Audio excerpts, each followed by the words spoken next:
tout va bien. Merci, merci d'être avec nous. Bonjour à tout le monde. Merci de vous être réveillés un peu tôt puisqu'on a fini un peu tard hier à la Chaise Dieu. Mais c'était très très bien. On a passé un bon moment dans ce patrimoine superbe et magnifique. Merci la Haute-Loire, merci le D1. Sans plus attendre, ce matin, on va continuer à tirer le fil de la question du jumeau numérique ou double numérique, on l'a bien entendu, en se posant la question du jumeau numérique d'un geste artisanal, parce que beaucoup de choses font patrimoine. Il y a le patrimoine bâti, le patrimoine naturel, le patrimoine industriel, le patrimoine culturel au sens large, l'immatériel et un certain nombre de gestes qui sont dans un nombre de mains de moins en moins nombreuses. Julie, montrez les vôtres. Voilà, ces mains sont extrêmement précieuses. Alors, puisque ici en Haute-Loire, on fait dans la dentelle, on va rentrer tranquillement et en finesse dans la numérisation du geste dentelier avec cette belle équipe. Julie Agrin, qui est donc dentelière diplômée de l'ESA d'Orléans en design textile. Roland Arnaud, qui est le patron de la société Fontanille, ici en Haute-Loire. Et Adélaïde Albouic, ici, qui est maître de conférence en informatique appliquée à l'université Clermont-Auvergne. Voilà. La parole est à Roland. Donc bonjour et merci d'être présent et puis aussi de venir soutenir notre projet, la dentellation. Donc je suis le dirigeant de Fontaniscope. Fontaniscope est une entreprise de 44 salariés située au centre de la France, au Puy-en-Velay. 160 ans d'histoire. Elle fut créée par Léon Fontani et reprise en 2012 sous forme d'une scope. Fontani est concepteur et fabricant de dentelles et rubans élastiques pour 3 secteurs. Le secteur médical, le secteur de la lingerie et le secteur de l'industrie. Donc pour le médical, nous fabriquons des bandes et des rubans élastiques que nous enduisons de silicone pour le marché de la contention médicale. Sur ce marché, Fontani est leader européen. Depuis des décennies, Fontani met son savoir-faire au profit de la lingerie en fabriquant des rubans, velours et des dentelles au fuseau. Véritable patrimoine local par rapport à ce projet aussi. Donc c'est sur la dentellation, ça va porter sur plutôt la mode et la santé. Ensuite, nous avons un 3e secteur qui est l'industrie où nous fabriquons des bandes élastiques pour le pneumatique, pour l'aéronautique ainsi que pour la sûreté. Le point commun en tous ces secteurs, c'est quoi? C'est l'innovation, l'écoute de nos clients et aussi les accompagner dans le projet. Fontani est une entreprise à taille humaine, 44 salariés.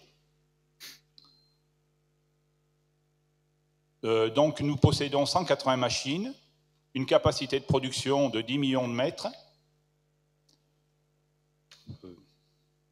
Donc, industriel, je me suis aussi laissé dire qu'il y avait un autre champ d'application lié au corail, à la protection des coraux. Ça m'a beaucoup interpellé. On accueille Pascal Payen-Petzeler. Pascal, si tu veux bien nous rejoindre en plateau. On est en train de parler de la numérisation du geste dentelier. Et donc oui, j'avais vu passer ça dans la presse. Donc oui, ça fait partie des projets de Fontani. C'était un des projets. Ensuite, disons que c'est un projet qui s'est arrêté par rapport à Fontani et par rapport à l'artiste. Ah oui? Oui, parce que je dirais que dans un projet, il faut avoir une puissance financière. Et entre Fontani et l'artiste, il y a eu des problèmes de finances. Voilà. Mais le principe reste valide, en tout cas. Le principe, c'est-à-dire qu'un principe comme celui-ci, ce qu'il y a, c'est qu'il faut produire, mesurer et communiquer. Et la mesure, elle est faite par des scientifiques. Et à ce moment-là, c'est-à-dire que ça coûte cher. Je veux dire, il faut investir pour... et donc, à ce moment-là, le projet... je dirais que l'artiste n'avait pas l'esprit, la réalité économique du projet. Et la part que donc, vous prenez dans le projet dentellation, c'est un partenariat entre l'université et la Scope Fontanille. Qu'est-ce qui vous a donné envie d'investiguer ce champ-là, de numériser ce geste qui est le vôtre traditionnellement au sein de votre entreprise, qui est progressivement industrialisé? C'est-à-dire que c'est pour faire perdurer la dentelle au puits. Ouais. Parce que quand on a repris l'entreprise en 2012, je dirais on est vraiment... En France, il y a 2 entreprises avec des métiers fuseaux et on est les seuls à faire de la dentelle fuseau mécanique. Donc on a 200 métiers, on en a 60 en production, à peu près 140 qui sont en attente. Et je dirais qu'à aujourd'hui, ce qui a changé aussi avec le consommé français, on voit qu'il y a un retour aux sources de vouloir de belles choses qui sont fabriquées 100% en France. Et nous, notre savoir-faire, je veux dire, quand on fabrique un ruban, on peut dire qu'il est fabriqué 100% en France. Et voilà. De A à Z. De A à Z. Et donc, c'est notre force à Fontagny de pouvoir fabriquer et de répondre aux demandes des clients dans, je dirais, il y a un marché, c'est l'ultra-luxe, voilà, dans le fuseau. Ensuite, je dirais que le monde est grand, il y a plein d'opportunités. À nous d'aller voir à l'extérieur, à l'export. Fontagny fait à peu près 20% à l'export. On exporte la dentelle, je dirais, aux États-Unis, en Italie et tout. Donc, il y a un marché, à nous de le faire grandir et puis d'y croire aussi. D'y croire comment? En innovant et puis en mettant en place une équipe avec Adélaïde. On a, je dirais, une université, l'université d'Auvergne qui est à côté de nous. Hein. Donc, il y a du potentiel, il y a du savoir, il y a des talents comme Julie qui nous rejoignent, qui ont fait 16 ans de dentelle au fuseau. Hein. Je dirais que c'est rare, c'est des personnes rares. Voilà, c'est ce qui fait la richesse dans un produit, c'est la rareté. Hein. Et le fuseau, c'est un ruban rare. Le fuseau la dentelle mécanique au fuseau, c'est rare. Et donc, on a tous les ingrédients pour réussir ce projet. Et puis aussi, par rapport à ce qu'on veut faire aussi, c'est-à-dire que dans un premier temps, c'est rendre la dentelle au fuseau du puits ludique, c'est-à-dire l'amener, voilà, la sentir, parce que dans le textile, qu'est-ce qui est important? Ben, c'est les doigts, comment on sent, le toucher, l'élasticité, voilà. Et donc, ce projet, c'est vraiment travailler sur tous les domaines du fil, du toucher, et l'amener de façon ludique à travers un musée, et puis après construire une machine où on va pouvoir délocaliser et puis créer une vraie communauté aujourd'hui avec les réseaux.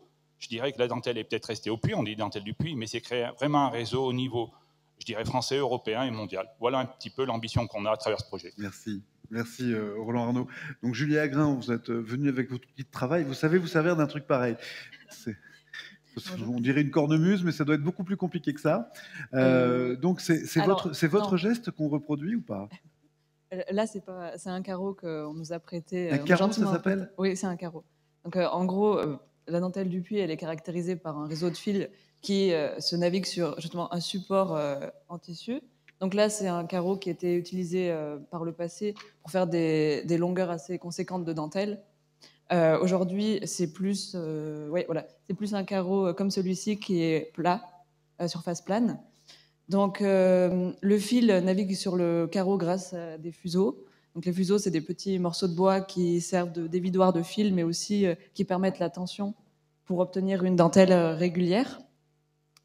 Alors qu'Adélaïde fait la démonstratrice. Tout à fait. Julie, j'en profite pour vous inviter à vous saisir de la zapette. Comme Oui. ça, en appuyant sur le gros bouton, vous ferez défiler vos slides. D'accord. Ok. non, mais voilà, hein, vous avez les fuseaux avec le fil. Là, vous avez le carton qui est le motif de dentelle. Donc là, c'est un carreau ancien qui permettait, comme je le disais, de faire des longueurs assez conséquentes. Donc, c'est sur un cylindre qui tourne et qui permet de faire des longueurs de dentelle. Donc là, vous avez un motif qui est assez typique du puits, c'est un motif coquille.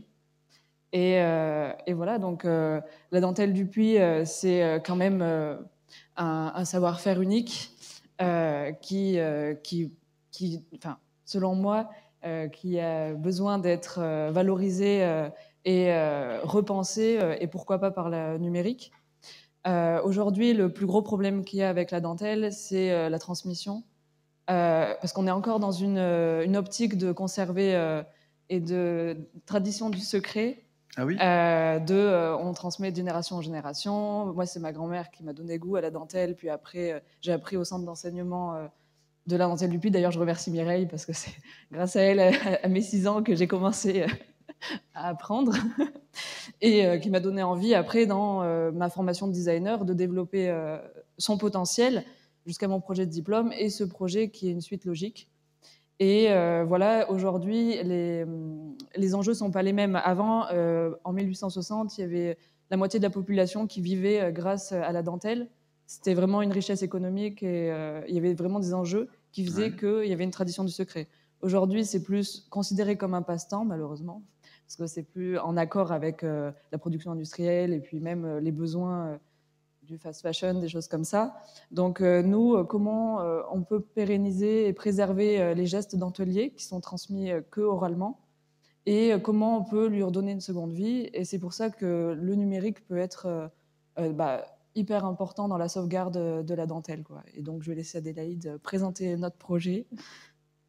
Donc moi, je suis arrivée en rencontrant d'abord Roland Arnaud, puis Julie Agrin. Et donc, moi, je suis experte dans les technologies numériques. Et la première question qui m'a été posée, c'est, on parle beaucoup de transition numérique, mais qu'en est-il en fait de la dentelle? Est-ce qu'il est possible de faire ce que moi j'appelle une transversalité numérique, c'est-à-dire transposer en fait le geste ancestral, artisanal de la dentelle dans un monde numérique? Et est-ce qu'il est possible de donner à voir la dentelle différemment en élargissant en fait les spectres d'application? Donc par exemple, une application qu'on a développée avec le conseil départemental il y a 3 ans maintenant, c'était de se poser la question, quelle serait en fait la Cendrillon Ponote? Donc elle laisserait sa chaussure quelque part autour du conseil départemental. Et là, vous avez en fait des dentelières de Brioude qui ont travaillé sur le projet, un joaillier et aussi de l'impression 3D qui a été mobilisée. Et donc on crée comme ça des synergies autour de ce projet. Et l'idée, c'est de créer des synergies encore plus grandes. Mais le cœur du dispositif, c'est comment je translate en fait ce savoir-faire dans un environnement numérique. Donc pour cela, en fait, j'ai passé beaucoup de temps à Fontagny et auprès de Julie, parce que la première chose à faire, c'est d'écouter les professionnels, d'écouter les passionnés, de trouver des archives, et donc quelque part, en fait, d'observer les situations professionnelles, en fait, de fabrication, en fait, de la dentelle.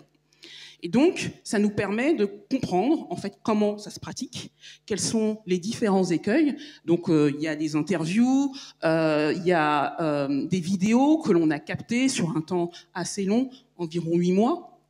Et puis, à partir de là, en fait, on arrive à la deuxième étape qui consiste en fait à identifier en fait des verrous technologiques.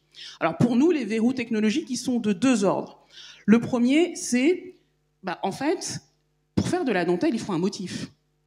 Et en fait, si je veux translater en fait la dentelle dans un environnement numérique, en fait, comment je génère automatiquement ce motif qui va être sur un carreau, qui va être piqué par une aiguille. Ça, c'est le premier verrou.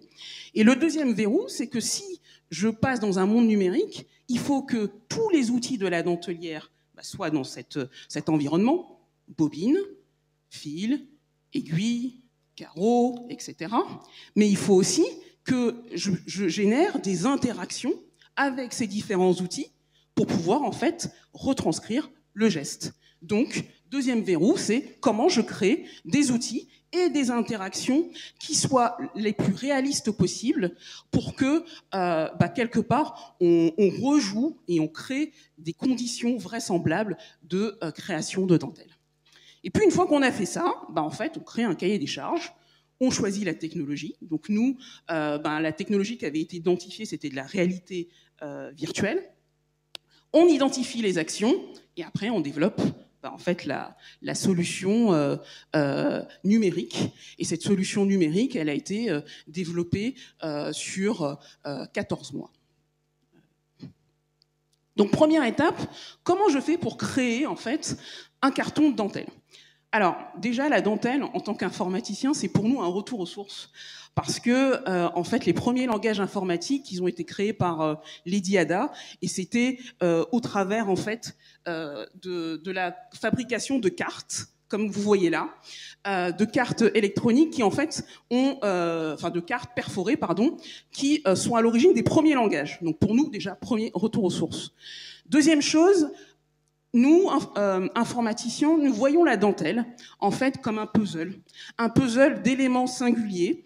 En fait, la dentelle, pour nous, en fait, est un espace de géométrie discrète dans lequel, en fait, vous avez des formes, des carrés, des rectangles, etc. Et puis, comme la dentelle se fait sur une temporalité, à partir de l'identification de ces formes, en fait, il faut créer ce qu'on appelle la poursuite de fil, c'est-à-dire modéliser en fait tout le circuit nécessaire à la confection en fait des différentes traces de fil qui vont permettre de concevoir en fait l'objet. Donc c'est de la modélisation numérique, c'est de la modélisation mathématique. Et donc, pour nous, la dentelle, c'est d'abord des mathématiques. Puis ensuite, en fait, il faut créer des objets virtuels dans le jumeau numérique. Donc, l'objet virtuel, pour nous, c'est quoi?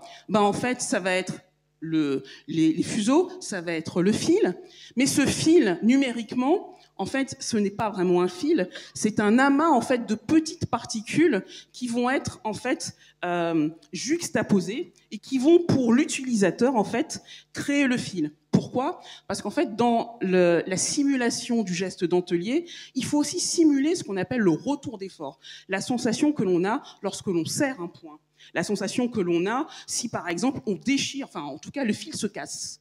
Il faut avoir à tous les moments le retour que on est sur quelque chose de entre guillemets précieux, sur quelque chose de extrêmement fin.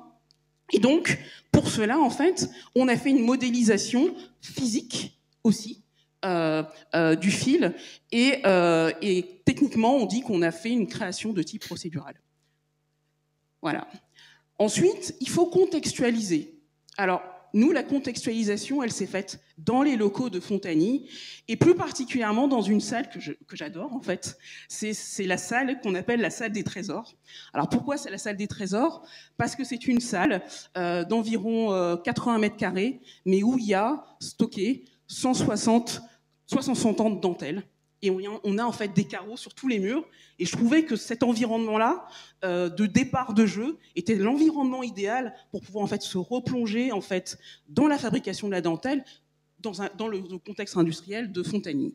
Et donc, on arrive dans la salle et on porte un casque, des lunettes, et il y a des mains virtuelles, comme vous pouvez les voir en fait sur l'écran, qui vont venir prendre les différents éléments constituant la dentelle, faire l'entrelacement, et donc au fur et à mesure permettre en fait de créer un motif qui, à l'étape actuelle, est un motif simple. Donc en fait, c'est un modèle torchon.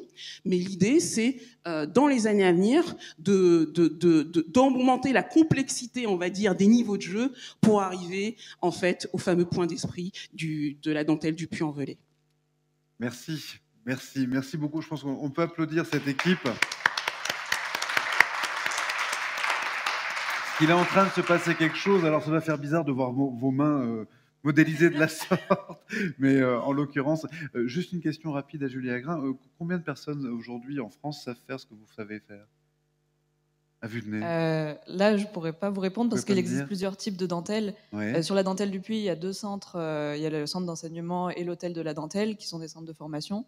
Mais là, je ne pourrais pas donner un ordre d'idée, mais c'est très peu par rapport Je vous laisse vous renseigner parce qu'on vous retrouve cet après-midi pour les auditions du prix Héritek Le Geste d'Or. Je vais vous inviter à regagner vos places sous les applaudissements de la salle. Je vais garder par devers moi Pascal Payen-Penzeller. Bravo encore. Première réaction avant d'accueillir Gaël Hamon qui est à distance. Cher Pascal, donc le Geste d'Or, là c'est le geste dentelier, première réaction. Après on passera à la taille de la pierre avec Gaël Hamon. Mais la réaction, elle est très simple. Elle dit exactement... Je veux faire une petite précision. Elle dit exactement ce qu'est l'outil numérique. Ce n'est pas un objet préalable, c'est un process. Et en réalité, l'intelligence humaine, l'intelligence assistée, comme l'a dit Pascal Liévaux hier, et non pas artificielle, elle a un objet à trouver, et pour cela, il y a un processus. Et ce qui est extrêmement intéressant, c'est que, et ça a été rapproché, vous pouvez aller aux Arts et Métiers, il y a une salle entière consacrée justement au premier carton pour le tissage, et les cartes perforées, évidemment, qui, à la fin du XVIIIe siècle, la naissance de l'industrie, ont précédé tout ce qui a été dit à l'instant, et qui se retrouve dans le système binaire, et maintenant on a dépassé depuis très longtemps les systèmes binaires en informatique. On se rend bien compte que depuis 200 ans, on a d'abord mécanisé, puis informatisé, et puis aujourd'hui, on est entré, et je voudrais en dire un mot, puisque je ne suis pas seulement un président du Geste d'Or, mais je suis architecte urbaniste et mathématicien par ailleurs. Je voudrais insister beaucoup sur ce que nous, dans le bâtiment, nous découvrons chaque jour à travers le BIM. Le BIM, il ne faut pas oublier cet acronyme qui part du mot B, building, construire. Tout ce que nous avons vu dans la mise en valeur du patrimoine touristique, c'est de la reconstruction. Nous construisons. Et ce matin, j'avais un de mes correspondants qui concourt au Geste d'Or pour le premier chantier hors d'œuvre de France. Ce qu'on appelle le hors d'œuvre, ça va se réaliser à Bordeaux. C'est une maison qui est entièrement préfabriquée en usine. Et bien entendu, nous sommes, compte tenu du fait que j'ai fait de Bordeaux la capitale de la transition énergétique, je dis bien je, puisque je suis le conseiller du maire Pierre Ornic, et Bordeaux est dans ce chemin-là. Cette maison, donc entièrement préfabriquée, est bien sûr à charpente de bois. Et elle est à charpente de bois économique, c'est-à-dire avec un minimum de structure. Qu'est-ce que c'est que le building? C'est quelque chose qui permet d'intégrer l'économie dans la complexité. C'est-à-dire, par exemple, le biosourcé. Autrement dit, les outils numériques, ils ne sont pas simplement là pour aider l'imagination, mais pour intégrer tous les éléments constitutifs, de plus en plus nombreux. Si nous avons 7 départements au Geste d'Or, le 8e s'appelle aujourd'hui Recherche et Application. Et nous entrons nous-mêmes dans le fait de donner des bourses d'innovation. C'est la première fois, alors qu'à l'origine, nous étions label. Ça veut bien dire qu'aujourd'hui, on est dans une renaissance. On est dans une réintégration. À la fin du XVIIIe siècle, il y a eu chez les mystiques un très grand traité, quelques-uns peut-être l'ont lu ici, le traité de réintégration. Et aujourd'hui, nous réintégrons la totalité de la nature dans les éléments qui sont les éléments d'information, de formation et d'édification. D'édification aussi bien dans le sens physique que dans le sens spirituel. Voilà, donc effectivement, l'informatique aujourd'hui et tout ce qui va en découler, c'est des moyens pour l'intelligence, non pas d'être augmentée. Je controuve totalement l'adjectif augmenté, parce que l'intelligence est augmentée par elle-même dans ses propres procédures. Merci Pascal. Tous les éléments constitutifs effectivement du bâtiment, y compris les gestes qui concourent à le fabriquer.